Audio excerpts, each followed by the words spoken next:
नमस्कार दोस्तों, स्वागत है आपका अपने YouTube चैनल गो एजुके स्टूडियो में। प्यारे दोस्तों, आज फिर से हम आपके सामने एक हरियाणा का एक बहुत ही इम्पोर्टेंट टॉपिक आपके सामने लेकर आए हैं और टॉपिक का नाम है हरियाणा में विद्युत ऊर्जा। ठीक है, तो दोस्तों जनरली आप देखोगे किसी भी एग्ज़ाम के अंदर कुछ सिलेक्टेड टॉपिक ही होते हैं जहाँ से क्वेश्चन उठाए जाते हैं और ये उन सिलेक्टेड टॉपिक में से एक है जहाँ से जनरली क्वेश्चन आता है। तो प्यारे दोस्तों, ना तो इस चैप्टर को मुश्किल समझना है क्योंकि ये मुश्किल चैप्टर बिल्कुल नहीं है और आपको आसानी से समझ में आ जाएगा। तो दोस्तों, इस वीडियो को शुरू करते हैं और समझते हैं कि कैसे कैसे हरियाणा में विद्युत ऊर्जा स्थापना की गई है या कैसे कैसे हरियाणा के अंदर बिजली का जो वितरण है वो किया गया है। ठीक है, तो वो सारी चीज़ें हम इस वीडियो के अंदर पढ़ेंगे दोस्तों और देखेंगे कि क्या क्या कुछ इसमें किस प्रकार से इससे क्वेश्चन पूछे जाते हैं। तो जिस प्रकार से परीक्षाओं के अंदर इसमें क्वेश्चन आते हैं वो मैं आपसे डिस्कस बीच में करता रहूँगा। तो दोस्तों शुरू करते हैं इस वीडियो को। देखेंगे दोस्तों, ये जो हरियाणा का मैप है, जैसा कि हमने कई वीडियो में भर के भी देखा है, इतना डिफ़िकल्ट नहीं है। पंचकूला, अम्बाला, यमुनानगर, कुरुक्षेत्र, ठीक है, कैथल, करनाल, पानीपत, ये एक आपका मंडल है। ये आपका जो अम्बाला मंडल पड़ता है जिसमें चार ज़िले आते हैं, करनाल मंडल में 3 आते हैं, हिसार मंडल में 4 आते हैं, सिरसा, फतेहाबाद, हिसार, जींद, रोहतक में 5 आते हैं, रोहतक, सोनीपत, झज्जर, चरखी, दादरी, भिवानी, ठीक है। और आपका गुरुग्राम में 3 आते हैं, गुरुग्राम, रेवाड़ी, महेंद्रगढ़, और इसमें फरीदाबाद में फरीदाबाद, पलवल, नू। ये सारी चीज़ें हम सीख चुके हैं। अब हमने जो पढ़ना है दोस्तों हरियाणा में विद्युत ऊर्जा। ये आपको सारी चीज़ें पता होनी चाहिए, कौन सा जो जिला है वो कहाँ पर है। दोस्तों आपको पता है ना कि भाई हमारा जब हरियाणा राज्य बना, कब बना था? हरियाणा राज्य बना 1 नवंबर 1966 को। 1 नवंबर 1966 को हरियाणा राज्य बना, इसलिए हम 1 नवंबर को हरियाणा दिवस के रूप में भी मनाते हैं। तो मेरे प्यारे दोस्तों, उसके बाद देखेंगे 3 मई 1967 को, 3 मई 1967 को, यानी कि लगभग 6 महीने बाद, ठीक है, तो हरियाणा में बिजली बोर्ड की स्थापना कर दी गई। हरियाणा में किसकी स्थापना कर दी गई? बिजली बोर्ड की स्थापना कर दी गई। तो आपसे पूछा जाए हरियाणा बिजली बोर्ड की जो स्थापना हुई वो कब हुई? वो हुई 3 मई 1967 को, ठीक है। फिर 1998 में यानी कि 14 अगस्त 1998 को हरियाणा बिजली बोर्ड को 2 निगम के अंदर बांट दिया गया, क्योंकि इससे क्या था कि बिजली का जो वितरण था वो आसानी से हो सके और पूरे गांव का जो विकास है वो हो सके। इसीलिए 14 अगस्त 1998 को हरियाणा बिजली बोर्ड को 2 निगम के अंदर बांट दिया गया। वो कौन से थे? एक तो आ गया उत्तरी हरियाणा बिजली निगम और एक आ गया दक्षिणी हरियाणा बिजली निगम, ठीक है। इन 2 में बांट दिया गया। उत्तरी हरियाणा बिजली निगम का 1999 में जो हेड ऑफिस बनाया गया वो बनाया गया पंचकूला के अंदर, ठीक है। तो पंचकूला के अंदर ये बना दिया गया हमारा उत्तरी हरियाणा बिजली निगम का हेड ऑफिस, ठीक है, या हेडक्वार्टर बोल सकते हैं या मुख्यालय बोल सकते हैं, ठीक है। तो हेड ऑफिस क्या बन गया? ये बन गया 1999 मार्च 1999 में उत्तरी हरियाणा बिजली निगम का जो हेड ऑफिस या मुख्यालय जो बनाया गया वो क्या बनाया गया? पंचकूला बनाया गया। दक्षिणी हरियाणा बिजली निगम का 1999 में, मार्च 1999 में ही ये क्या बनाया गया? हिसार जो बनाया गया वो हेडक्वार्टर बना दिया गया या मुख्यालय बना दिया गया या हेड ऑफिस बना दिया गया दोस्तों हमारा ये। यानी कि एक तो ये हो गया, ठीक है, और एक ये हो गया। ये हो गए हमारा जो हरियाणा का बिजली बोर्ड था ना वो 2 भागों में बट गया। एक तो उत्तरी हरियाणा और एक आपका हो गया दक्षिणी हरियाणा। उत्तरी हरियाणा का हेड ऑफिस ये है और दक्षिणी हरियाणा का हेड ऑफिस ये है।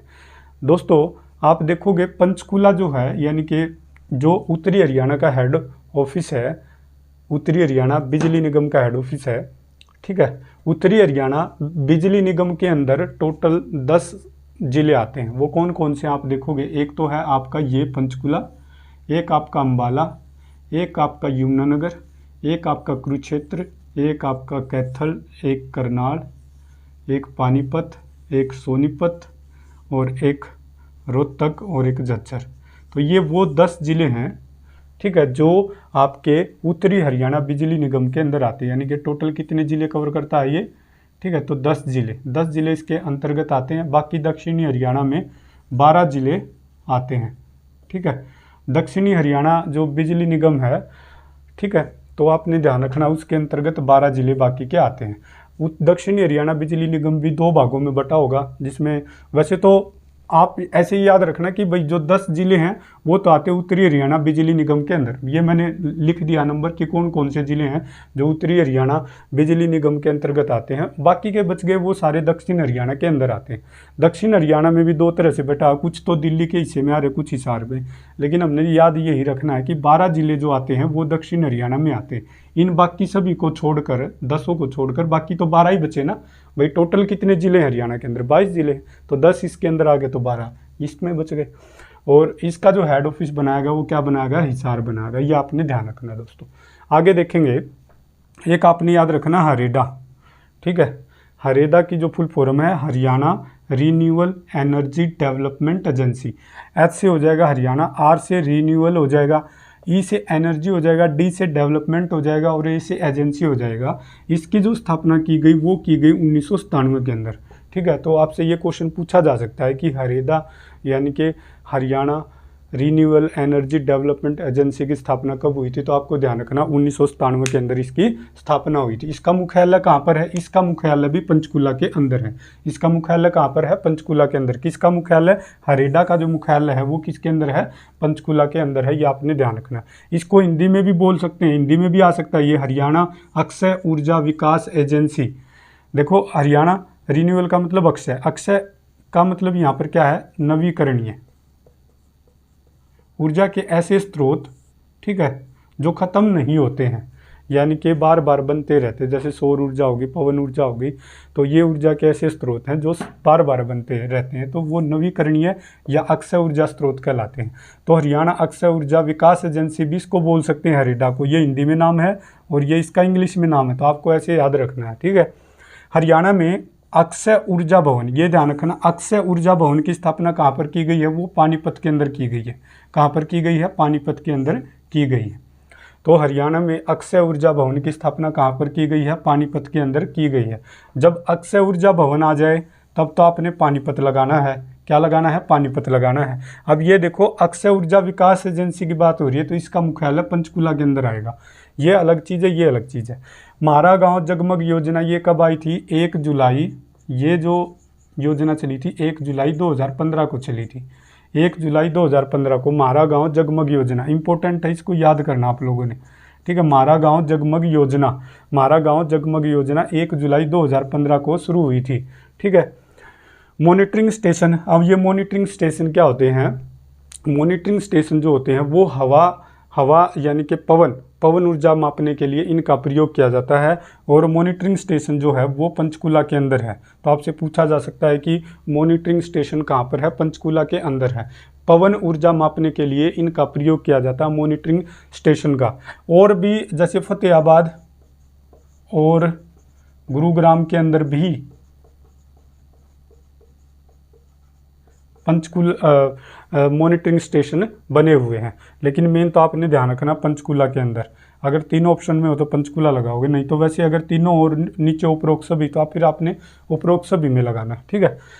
हरियाणा के समस्त गांव तक बिजली पहुंची, भाई हरियाणा के समस्त गांव तक बिजली पहुंची 29 नवंबर 1970 को। याद रखना ये 1970। देखो दोस्तों पूरे भारत की बात करेंगे जो उसमें 28 राज्य फिलहाल और 8 केंद्र शासित प्रदेश हैं। दोस्तों आपने याद रखना है कि हरियाणा एकमात्र ऐसा राज्य था सबसे पहले जिसमें उसके सारे गांवों को बिजली पहुंचा दी गई थी। तो पहला ऐसा राज्य बनना बहुत ही बड़े गर्व की बात थी कि भाई वैसे तो हम बहुत सारी चीज़ों में पिछड़े हुए भी हैं अगर अपने राज्य की बात करें तो, लेकिन कुछ चीज़ों में हम ऐसा नहीं है कि हर चीज़ में हम पिछड़े हुए हैं, कुछ चीज़ों में हम आगे भी हैं। देखेंगे कि मतलब पूरे भारत की बात करें तो एकमात्र ऐसा राज्य, मतलब भारत में प्रथम ऐसा राज्य जिसके सभी समस्त गांवों को बिजली पहुंच गई थी। तो 1970 में लगभग सभी गांव में, हरियाणा के सभी गांव के अंदर, ठीक है, बिजली पहुंच गई थी। और जो अंतिम गांव था जिसमें बिजली पहुंची थी वो था ऊंचानी कला, जो कि करनाल के अंदर है। तो याद रखना आपने 1970। आपसे पूछा जाएगा कि हरियाणा के अंदर सभी समस्त गांव के अंदर बिजली कब पहुंच गई थी, यानी कि पूरे गांव में बिजली कब पहुंच गई थी, 1970 के अंतर्गत, यानी कि 1970 में लगभग सभी गाँव के अंदर बिजली पहुँच गई थी। हरियाणा में कुल ऊर्जा पार्क कितने हैं, तो आपने ध्यान रखना हरियाणा में कुल ऊर्जा पार्क कितने हैं, 20 हैं। हरियाणा में कुल ऊर्जा पार्क कितने हैं, 20 हैं।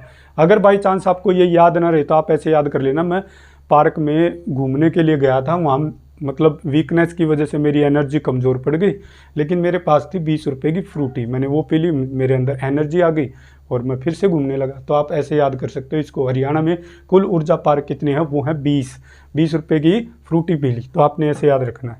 और हरियाणा का जो प्रथम ऊर्जा पार्क था वो कहाँ बना था, नौलथा जवाहर नवोदय विद्यालय जो कि पानीपत के अंदर है। तो ये ध्यान रखना है, हरियाणा का जो प्रथम ऊर्जा पार्क था वो कौन सा था, नौलथा, या नौलथा नहीं तो जवाहर नवोदय विद्यालय भी आ सकता है जो पानीपत के अंदर है। तो ये आपने ध्यान रखना है। प्रथम जिला जिसके समस्त गांव को 24 घंटे बिजली प्रदान की गई थी, तो ऐसा हरियाणा का प्रथम जिला कौन सा था जिसके सारे के सारे गांव को 24 घंटे के लिए बिजली प्रदान कर दी गई थी, तो वो कौन सा था, वो था पंचकुला। तो पंचकुला ऐसा जिला था पूरे हरियाणा के अंदर सबसे पहला जिला जिसमें उसके सभी गाँव को 24 घंटे के लिए बिजली दे दी गई थी। ठीक है, तो ये ध्यान रखना है। ऐसे क्वेश्चन आ सकता है कि प्रथम जिला हरियाणा का ऐसा प्रथम जिला कौन सा है जिसके समस्त गांव को 24 घंटे बिजली प्रदान की गई थी, तो वो था पंचकुला। अब इसको अगर आप याद ना रख पाओ तो मैंने बताया था कि पंचकुला की जो पॉपुलेशन है वो बहुत कम है, यानी कि जनसंख्या बहुत कम है। तो जहाँ जनसंख्या कम होगी वहाँ बिजली क्या होगी, कम खपत होगी, बिजली की कम खपत होगी।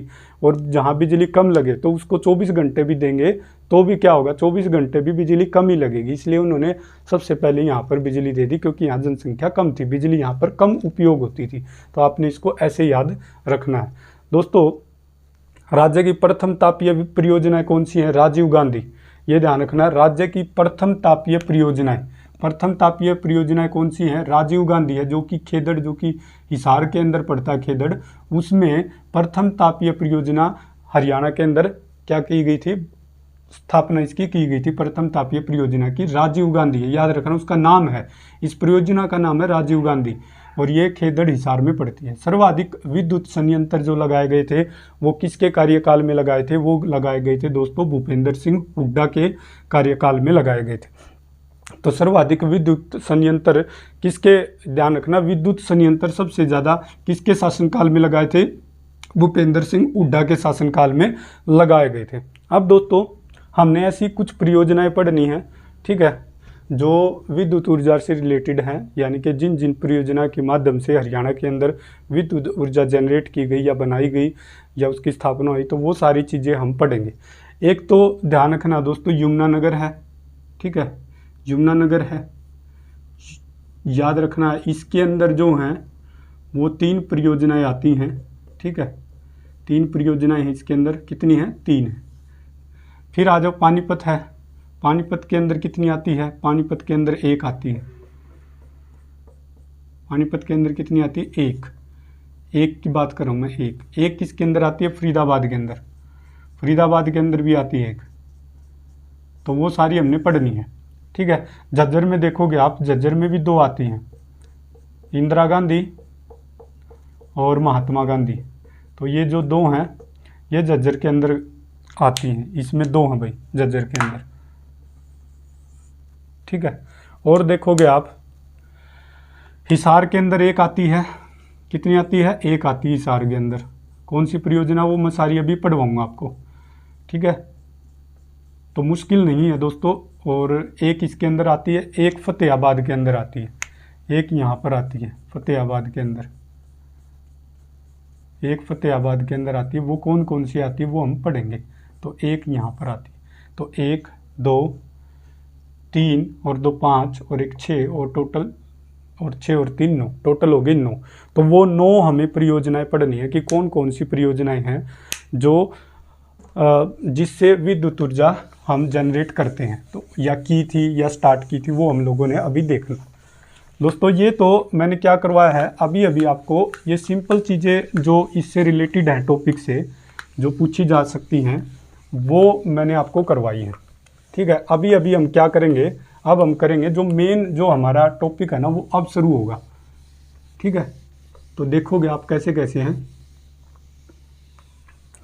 दोस्तों सबसे पहले अगर मैं बात करूं, पहले तो आपको ये पता होना चाहिए कि विद्युत ऊर्जा हमें कैसे प्राप्त हो सकती है, किस किस तरीके से, कौन कौन से ऐसे सोर्सेज हैं, स्रोत हैं जहां से हमें विद्युत ऊर्जा प्राप्त हो सकती है। तो देखो दोस्तों, आप देखोगे क्या हमें पवनों से, पवन ऊर्जा से विद्युत ऊर्जा बना सकते हैं हम? बिल्कुल बना सकते हैं। तो पवन एक इसका वो हो गया। गैस से बना सकते हैं हम? बिल्कुल बना सकते हैं, गैस से भी। ठीक है। हम जल से बना सकते हैं? बिल्कुल बना सकते हैं हम जल से। जल विद्युत परियोजना भी है बहुत हरियाणा के अंदर। ठीक है, आप वो देखोगे। पवन से होगी, गैस से होगी, जल से होगी, तापीय से बना सकते हैं, तापीय को थर्मल बोलते हैं, और जोनी यानी कि कोयले से। तापीय आ जाए तो या थर्मल आ जाए, ये इंग्लिश में इसको थर्मल बोलते हैं, और इसका जो कोयले से बनाई जाए ना जो ऊर्जा, उसको तापीय ऊर्जा या थर्मल एनर्जी बोलते हैं। ठीक है। और कौन सी हो सकती है? आप देखोगे जल से होगी, जल से होगी, पवन, गैस, तापीय होगी। और आप देखोगे दोस्तों, एक परमाणु से बनाई जा सकती है, परमाणु विद्युत ऊर्जा यानी कि एटॉमिक एनर्जी के द्वारा। और कौन कौन सी हो सकती हैं दोस्तों? तो ये कुछ ऐसी चीज़ें हैं, पवन हो गई, गैस हो गई, जल से हम बना सकते हैं, तापीय हो जाएगी, और परमाणु हो जाएगी। ठीक है। तो ये कुछ ऐसी चीज़ें हैं जहाँ से हम जो विद्युत ऊर्जा है उसको हम जनरेट कर सकते हैं। तो दोस्तों हम अब पढ़ेंगे कि कौन कौन सी ऐसी हैं हरियाणा के अंदर जो हमें याद रखनी है। आपसे जर्नली कैसे क्वेश्चन पूछे जाएंगे? देखो, एक है पानीपत। सबसे पहले हम पढ़ेंगे पानीपत थर्मल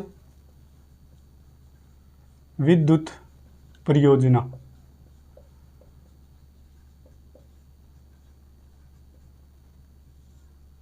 ठीक है, पानीपत थर्मल विद्युत परियोजना। तो आप देखोगे इसमें ये पानीपत के अंदर ही है। ठीक है, तो ये पानीपत के अंदर ही है। पानीपत थर्मल विद्युत परियोजना से आपको पता ही चल गया कि भाई ये पानीपत के अंदर है। तो प्यारे दोस्तों, अब ये देखेंगे इसके बारे में और क्या है। इसको ताऊ देवीलाल, इसका जो उपनाम है, बस इसकी स्थापना देख लो। 1 नवंबर 1979 को इसकी स्थापना हुई थी। 1 नवंबर 1979 को इसकी क्या हुई थी? स्थापना हुई थी। उपनाम देखेंगे दोस्तों, उपनाम देखेंगे तो वो कौन कौन से? इसका ताऊ देवीलाल, ताऊ देवीलाल थर्मल, ठीक है, विद्युत परियोजना या प्लांट के नाम से भी इसको जाना जाता है। यहाँ पर प्लांट भी आ सकता है, पानीपत थर्मल विद्युत प्लांट। ठीक है, तो इस तरह से भी आ सकता है जी। तो इसको इस नाम से जानते हैं। पानीपत में इसकी स्थापना हुई थी। ठीक है, 1 नवंबर 1979 को। ठीक है, तो ये आपने ध्यान रखना है। और देखेंगे दोस्तों, आप इसमें और क्या देखोगे कि इसकी जो क्षमता है ना, वो कितनी है? वो है 1367.80। वो इसकी क्षमता है मेगावाट। ठीक है, तो 1367.80 मेगावाट इसकी क्षमता है। अब हम देखेंगे इसको 8 यूनिट के अंदर बांटा हुआ है। जैसे 110 की 4 यूनिट है टोटल, तो टोटल हो गया 440 मेगावाट। ठीक है, और देखोगे आप दोस्तों 250 की 2 यूनिट हैं, ये हो जाएगा 500 मेगावाट। आप देखोगे इसमें 210 की भी 2 यूनिट हैं, और ये कितनी हो जाएंगी? 420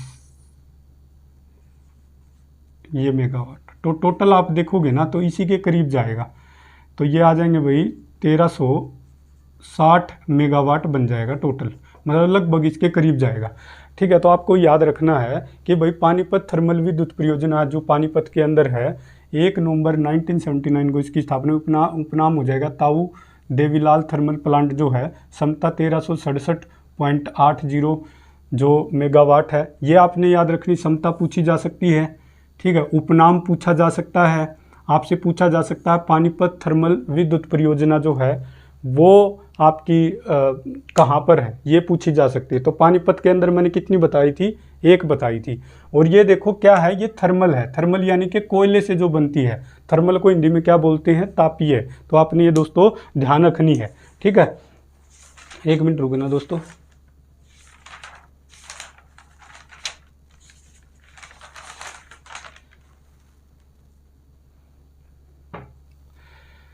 तो ये आपका हो गया दोस्तों कि पानीपत थर्मल विद्युत परियोजना जो कि पानीपत के अंदर है, 1 नवंबर 1979 को इसकी क्या की गई थी, स्थापना की गई थी।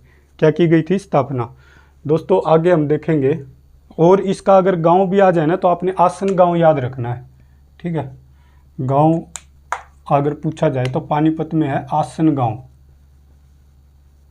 तो ये आपने ध्यान रखना है, ठीक है। 1 नवंबर 1979 को इसकी स्थापना हुई थी, तो ये आप ध्यान रखोगे, ठीक है। और बाकी इसमें कुछ है नहीं, मैंने क्या बताया कि पानीपत के अंदर केवल एक है, और वो भी कौन सी है, थर्मल, यानी कि तापीय है, यानी कि जो कोयले से बनाई जाती है। तो यहाँ पर पानीपत थर्मल पावर प्लांट पूछा जाए, या पानीपत थर्मल विद्युत परियोजना पूछी जाए, या पानीपत तापीय विद्युत परियोजना पूछी जाए, तो पानीपत आसन गांव के अंदर है। इसकी स्थापना 1 नवंबर 1979 को हुई थी। उपनाम इसका ताऊ देवीलाल थर्मल प्लांट है, ठीक है, या परियोजना भी हो सकता है। यहाँ पर क्षमता जो है इसकी 1367.80 मेगावाट है, ठीक है। और ये मैंने बता दिया कि ये 8 यूनिट में बटा हुआ है, 4, 2, 6 और 2, 8। 4 110 की हैं, 2 250 की हैं, और 2 210 की हैं। तो इस तरह से ये बटी हुई है, ठीक है दोस्तों। तो ये आपने ऐसे याद रखनी है। तो हमें पता चल गया ना पानीपत में भाई कौन सी है, ठीक है। अब आते हैं हम फरीदाबाद में, आ जाओ। फरीदाबाद की जो है, फरीदाबाद में एकमात्र गैसीय विद्युत परियोजना है, एक राज्य की एकमात्र गैसीय विद्युत परियोजना, यानी कि जिसमें जो विद्युत है यानी कि बिजली है गैस के माध्यम से बनाई जाती है। तो वो केवल और केवल, तो राज्य की एकमात्र गैसीय विद्युत परियोजना जो है वो आपकी किस में है, फरीदाबाद में है। कहाँ पर है, फरीदाबाद में, ठीक है, फरीदाबाद में है दोस्तों। और क्षमता की बात करेंगे तो दोस्तों इसकी जो क्षमता है ना, वो क्षमता है 1500 मेगावाट, ठीक है। तो आप लगा सकते हो इसमें 500 की 3 हो जाएंगी, 500 की इसमें कितनी हो जाएंगी, 3। तो आपने ये ध्यान रखना, 3 यूनिट है इसमें, 500 की 3। तो दोस्तों आपसे पूछा जाएगा कि बताओ हरियाणा की एकमात्र गैसीय विद्युत परियोजना किस जिले में पड़ती है। तो आपको ध्यान रखना है वो पड़ती है, गैसीय आ जाए ना जब, एक ही है ये गैस वाले केवल, ठीक है। तो राज्य की एकमात्र गैसीय विद्युत परियोजना जो है वो फरीदाबाद के अंदर है। कहाँ पर है, फरीदाबाद के अंदर है। तो हमारा पानीपत कवर हो गया, हमारा फरीदाबाद कवर हो गया। तो ध्यान रखना इसमें तो तापीय विद्युत परियोजना है, ठीक है, और इसके अंदर क्या है, गैसीय है, वो भी एकमात्र हरियाणा की, ठीक है। इसके अलावा कुछ है नहीं। अब देखते हैं इसमें और क्या है दोस्तों। अब हम बात करेंगे फतेहाबाद की, आ जाओ। तो फतेहाबाद में है गोरखपुर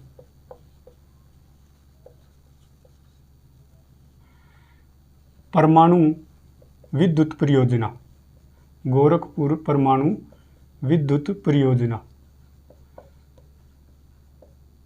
एकमात्र परमाणु विद्युत परियोजना, केवल और केवल, यानी कि बिजली को हम परमाणु यानी कि एटॉमिक एनर्जी के माध्यम से भी हम जो इलेक्ट्रिसिटी है उसको जनरेट कर सकते हैं। और सोचो परमाणु जो होता है उसमें चैन सिस्टम जो होता है वो मतलब इतनी ज़्यादा एनर्जी को क्या कर सकता है, डेवलप कर सकता है, बना सकता है, जनरेट कर सकता है दोस्तों, आपने कल्पना भी नहीं की होगी, ठीक है। लेकिन इसमें खतरा बहुत ज़्यादा होता है, लेकिन आगे आने वाले समय में ये एक प्रमुख सोर्स होने वाला है, परमाणु से हम विद्युत बनाएंगे।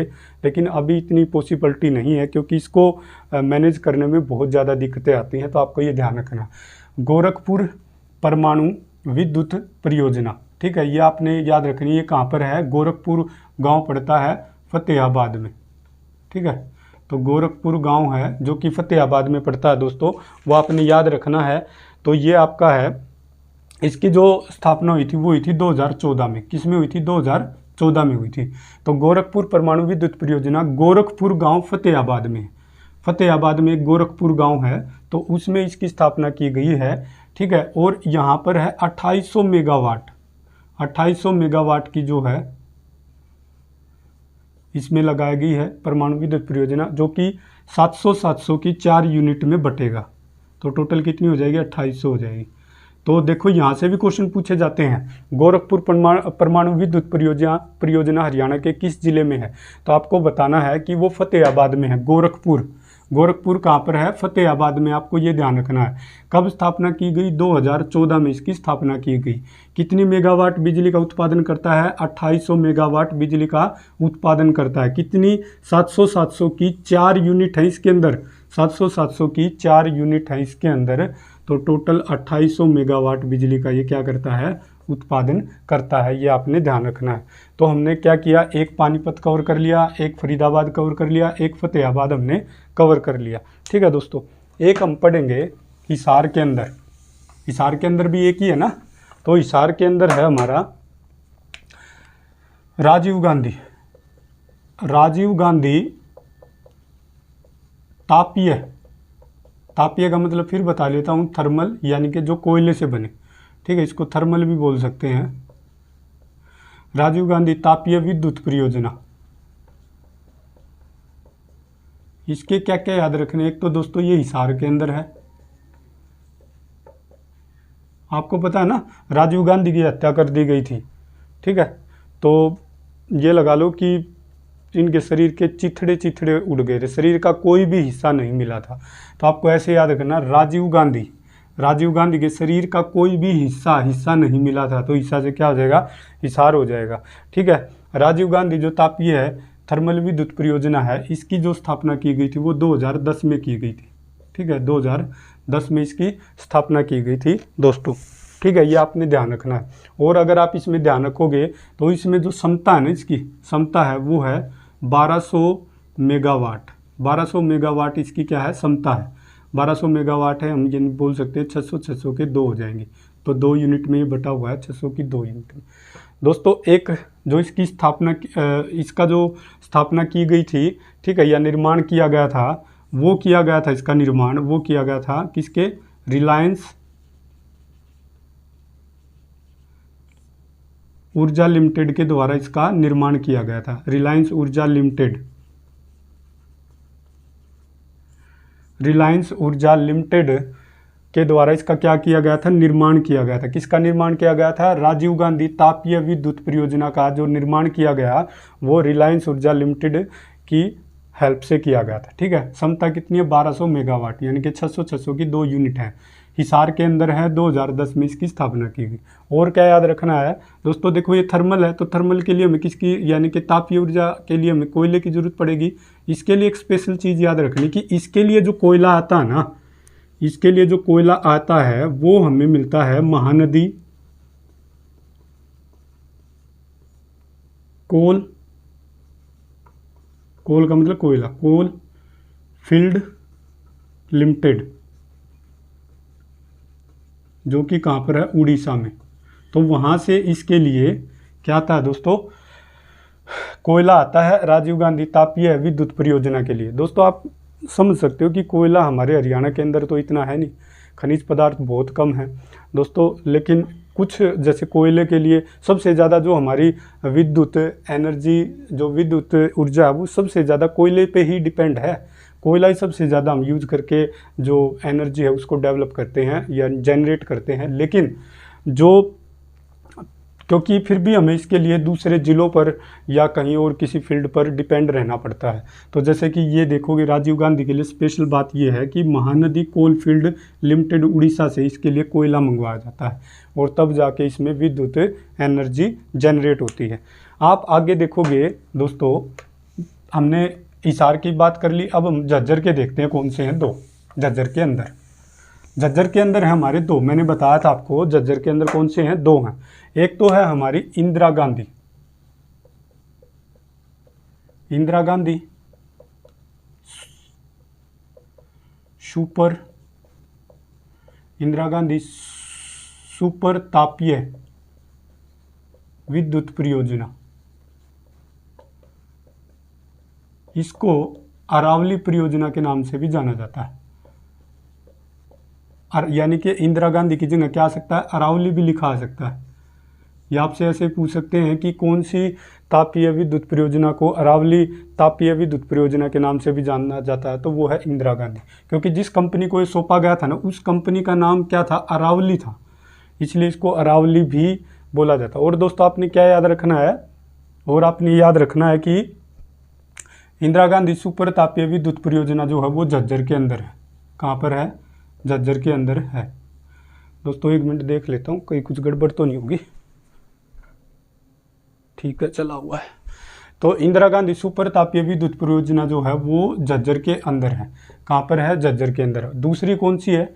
ठीक है, इसकी जो स्थापना की गई थी ना दोस्तों, वो स्थापना की गई थी, एक तो ये इसकी जो क्षमता देख लो, क्षमता कितनी है? 1500 मेगावाट है। 1500 मेगावाट इसकी क्या है? क्षमता है। 1500 मेगावाट इसकी क्षमता है दोस्तों। और आप देखोगे इसकी जो स्थापना की गई थी वो एक NTPC, national thermal power corporation, ठीक है, और आप बोल सकते हो Haryana power generation corporation limited, और एक Indraprastha power generation corporation limited. देखो एनटीपीसी, इन तीनों ने मिलकर, NTPC national thermal power corporation और एक Haryana power generate corporation limited, Indraprastha power generation corporation limited, ठीक है। तो इन तीनों ने मिलकर इसकी स्थापना की गई थी, और ये कॉन्ट्रैक्ट किसको दिया?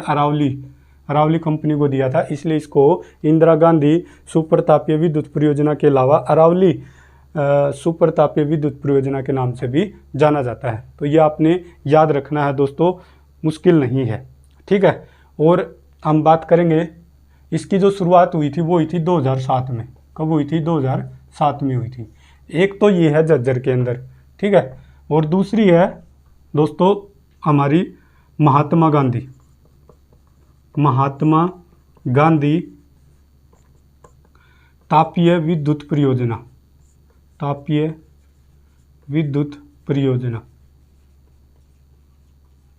इसकी जो स्थापना हुई वो हुई 2012 में, और कहाँ पर है? झज्जर के अंदर ही है।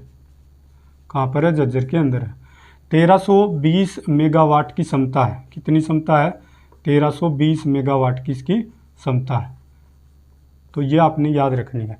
महात्मा गांधी तापीय विद्युत परियोजना जो कि 2012 में इसकी स्थापना हुई, झज्जर जिले के अंदर पड़ती है। क्षमता है 1320 की इसकी मान लो क्षमता है, ठीक है। इसकी आधी कर लो, 2 यूनिट में बटी हुई है, तो 660 की होगी ना,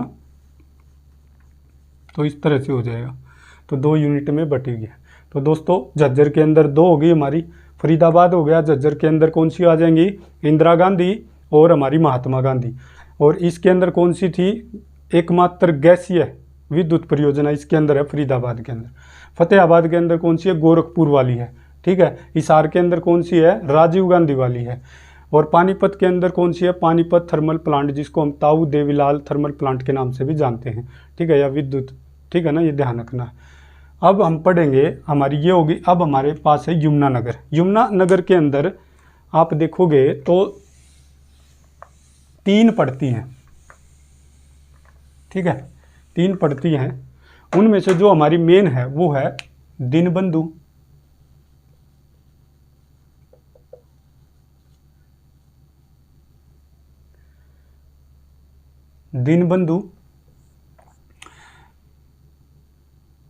तापीय विद्युत परियोजना।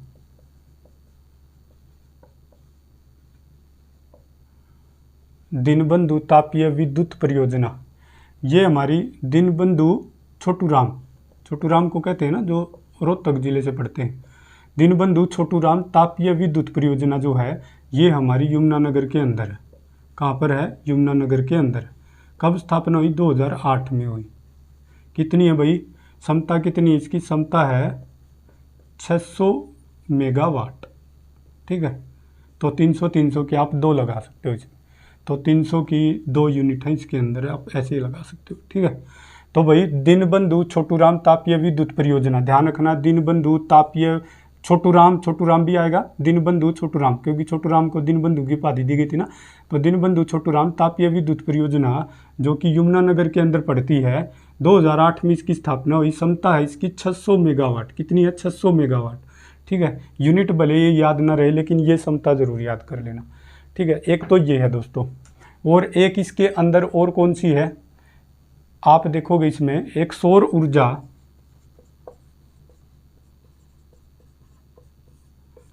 ऊर्जा Haryana power generation corporation limited, ये भी है, ठीक है। ये भी आपकी कहाँ पर है, यमुनानगर के अंदर है। वैसे ये कुछ किताबों में मिलेगी नहीं आपको, बस याद कर लेना भाई। सौर ऊर्जा जो Haryana power generation corporation limited क्या यमुनानगर में है, बस आपने ये याद रखना है, क्या यमुनानगर में है, हाँ है, क्योंकि यहाँ पर 3 है, तो आपने ध्यान रखना। हरियाणा के अंदर 2 जल विद्युत परियोजनाएं हैं। हरियाणा के अंदर कितनी है, 2 जल विद्युत परियोजनाएं हैं। हरियाणा के अंदर कितनी है, 2 जल विद्युत परियोजनाएं हैं।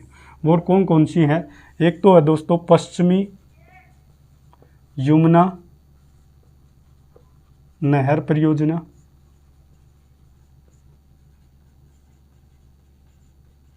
और एक आपकी ककरोई सूक्ष्म जल विद्युत परियोजना। ये ध्यान रख लेना है, जल का मतलब है जल से बन रही है यहाँ पर, तो 2 हैं केवल जो जल से बनती हैं, ठीक है। तो यहाँ ध्यान रखना, पश्चिमी यमुना नहर परियोजना, इसकी जो स्थापना हुई थी वो हुई थी 1977 में, ठीक है। और इसकी कब हुई थी, इसकी हुई थी 1999 में, ठीक है, ये आपने ध्यान रखना। तो ये हुई थी 1977 और ये हुई थी 1999 में, ठीक है, ये आप लोग ध्यान रखोगे। और आप इसकी बात करोगे तो दोस्तों ये जो है पश्चिमी यमुना, देखो यमुना से ही पता चल गया भाई ये तो यमुनानगर में है। कहाँ पर है, यमुनानगर में। ये आप देखो ककरोई कहाँ पड़ता है, सोनीपत में, तो ये सोनीपत में है भाई, ये ध्यान रखना। तो सोनीपत हमारा यहाँ रह गया था, तो सोनीपत के अंदर भी पड़ती है एक परियोजना ककरोई।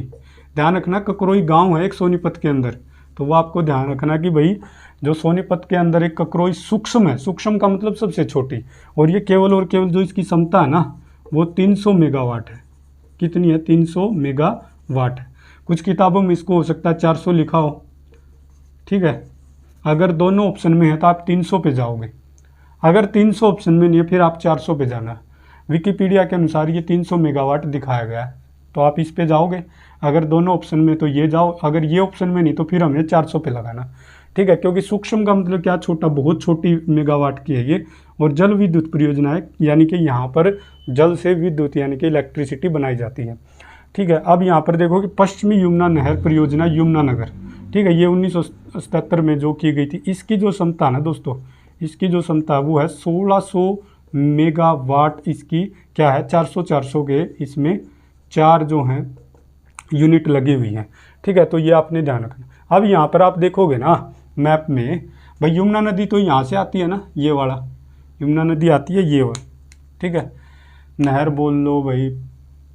अब जो नहर है ना या नदी है, देखोगे वो उत्तर प्रदेश में से भी होके जाती है और हरियाणा में से भी होके जाती है, लेकिन जो ये यमुना है ना उसका पूर्वी हिस्सा तो जो यूज करता है, पूर्वी हिस्सा वो करता है कौन, उत्तर प्रदेश यूज करता है, और हम यूज करते पश्चिमी हिस्सा। देखो जैसे इस तरह से लगा लो, तो ये कौन सी दिशा, पूर्व दिशा है, और ये कौन सी दिशा, पश्चिम दिशा है, ठीक है। तो इस तरह से कोई भी चीज़ आ रही है, मान लो ऐसे, तो ये पूर्व वाला हिस्सा गया कि भैया, यानी कि पूर्वी हिस्सा तो उत्तर प्रदेश यूज कर रहा है, और हम लोग कौन सा, इस साइड वाला कर रहे, तो ये पश्चिमी हिस्सा। तो इसलिए इसको पश्चिमी यमुना नहर परियोजना बोला गया। हरियाणा के अंदर पश्चिमी ही बोला जाएगा, उत्तर प्रदेश में इसको पूर्वी बोला जाएगा, ठीक है, क्योंकि हम केवल पश्चिमी हिस्सा ही यूज करते हैं इसका। तो ये ध्यान रखना। इसलिए पश्चिमी यमुना नहर परियोजना जो कि यमुनानगर में है, 1977 में इसकी स्थापना हुई। क्षमता इसकी 1600 मेगावाट, ठीक है, और 400 की 4 यूनिट है। यूनिट से इतना क्वेश्चन नहीं आएगा, बस आपसे ज़्यादातर जो क्वेश्चन पूछे जाएंगे ना दोस्तों, वो क्वेश्चन पूछे जाएंगे कि ये जो परियोजना है वो कौन से ज़िले के अंदर है। मोस्टली तो चांसेज हैं ये वाले। क्षमता है कि भाई 4 से 5% है चांसेज की क्षमता पूछी जा सकती है आपसे, या उपनाम पूछे जा सकते हैं आपसे, ठीक है। जैसे आपको पता भाई जो आपकी इंदिरा गांधी है उसका अरावली भी है एक नाम, ठीक है, आप याद रखोगे।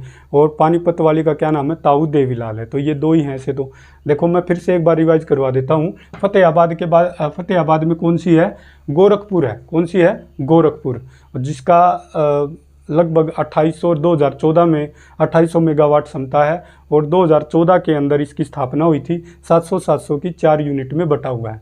गोरखपुर आ जाए तो ध्यान रखना फतेहाबाद में। हिसार के अंदर कौन सी है? राजीव गांधी है। राजीव गांधी तो जिसके अंदर 1200 मेगावाट जो आप देखोगे 1200 मेगावाट की इसके अंदर बिजली का उत्पादन होता है। ठीक है, इसकी स्थापना अगर आप देखोगे तो स्थापना हुई थी 2010 में। ठीक है, और इसकी जो निर्माण का काम दिया गया था वो राजीव गांधी राजीव गांधी कह रहा हूँ, वो क्या नाम इसका, रिलायंस ऊर्जा लिमिटेड को इसका दिया गया था। ठीक है, और इसके लिए जो कोयला आता है ये तापीय है। यहाँ पर तापीय मतलब थर्मल, कोयले से जो बनाई जाती है। और इसके लिए जो कोयला आता है वो महानदी कोल फील्ड लिमिटेड से, जो कि उड़ीसा में है, वहाँ से आता है। अब आ जाओ झज्जर के अंदर कौन सी है? 2 हैं। एक तो है हमारी अरावली यानी कि जो इंदिरा गांधी है। ठीक है, इंदिरा गांधी जिसकी स्थापना 2007 में हुई थी, ये आपने याद रखना है। और याद रखोगे दोस्तों, एक है इसके अंदर महात्मा गांधी जिसकी स्थापना 2012 के अंदर हुई थी। आपको पता है कि ये जो है, जो इंदिरा गांधी, इसको अरावली के नाम से भी जानते हैं। और ये है लगभग 1500 मेगावाट की सुपर है। इसके आगे इसमें सुपर भी लगा होगा, इंदिरा गांधी सुपर तापीय विद्युत परियोजना, इस तरह से आएगा। तो ये 1500 मेगावाट की बिजली का उत्पादन करता है। और जो आपका महात्मा गांधी वो 1320 मेगावाट जो इलेक्ट्रिसिटी उसको जनरेट करता है। तो आपको ये ध्यान रखना है। फरीदाबाद के पता एकमात्र हरियाणा की गैसीय विद्युत परियोजना है हरियाणा के अंदर, और किसी के अंदर नहीं है। ठीक है, सोनीपत के अंदर मैंने बता दी जल है, जल विद्युत परियोजना है, वो भी कौन सी? ककरोई वाली। ये आपने ध्यान रखना है। ठीक है, स्थापना हुई थी 1999 में। पानीपत का देखोगे दोस्तों तो पानीपत में पानीपत थर्मल विद्युत परियोजना लगा लो, या ताऊ देवीलाल बोल दो उसको। ठीक है, इसकी जिसकी स्थापना हुई थी 1 नवंबर 1979 को। ठीक है, और इसमें 1367.80 मेगावाट जो है ये बिजली जनरेट कर सकता है। ठीक है, वो मैंने सारी चीज़ें इसमें बता रखी हैं आपको। और देखोगे यमुनानगर में मैंने 3 बताई हैं।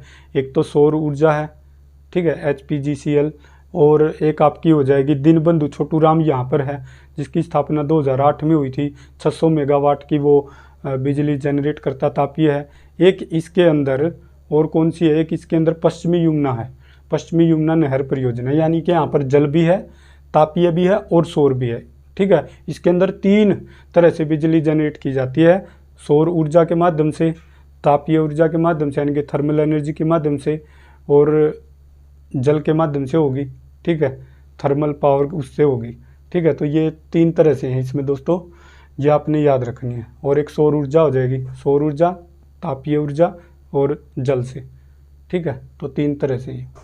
तो दोस्तों मुश्किल नहीं है, शायद आपको थोड़ा सा डिफ़िकल्ट लगा होगा, लेकिन में भी आप इसको क्या कर सकते हो, एक बार फिर से आप इस वीडियो को देख लेना। 2 बार देखने से ये चीज़ें याद हो जाएंगी। तो आपको याद रखनी है, यमुनानगर में 3 हैं। ठीक है, पानीपत में 1 है, सोनीपत में भी 1 है जो केवल जल की है, और फरीदाबाद में 1 है जो केवल गैस की है, और झज्जर में 2 हैं। एक आपकी कौन सी हो जाएगी? महात्मा गांधी, और एक हो जाएगी इंदिरा गांधी। और एक आपकी है किसमें? हिसार के अंदर, जो है राजीव गांधी वाली, और गोरखपुर वाली आ जाएगी फतेहाबाद के अंदर। ठीक है, तो दोस्तों झज्जर के अंदर 2 हैं, ये होली ना। तो ये थी दोस्तों हमारे हरियाणा के अंदर विद्युत ऊर्जा। तो मेन तो आपको याद रखना कि कौन से ज़िले में कौन सी परियोजना पड़ती है, वहीं से क्वेश्चन उठ के आ जाएगा। तो दोस्तों इसी के साथ इस वीडियो को ख़त्म करते हैं। आई होप आपको ये वीडियो पसंद आई होगी दोस्तों, और इस वीडियो को आप अगर एक बार समझ में ना आए तो दूसरी बार देख लेना, और मुझे पूरी उम्मीद है 2 बार देखने से ये चैप्टर आपको समझ में आ जाएगा। तो दोस्तों इसी के साथ इस वीडियो को ख़त्म करते हैं। जय हिंद।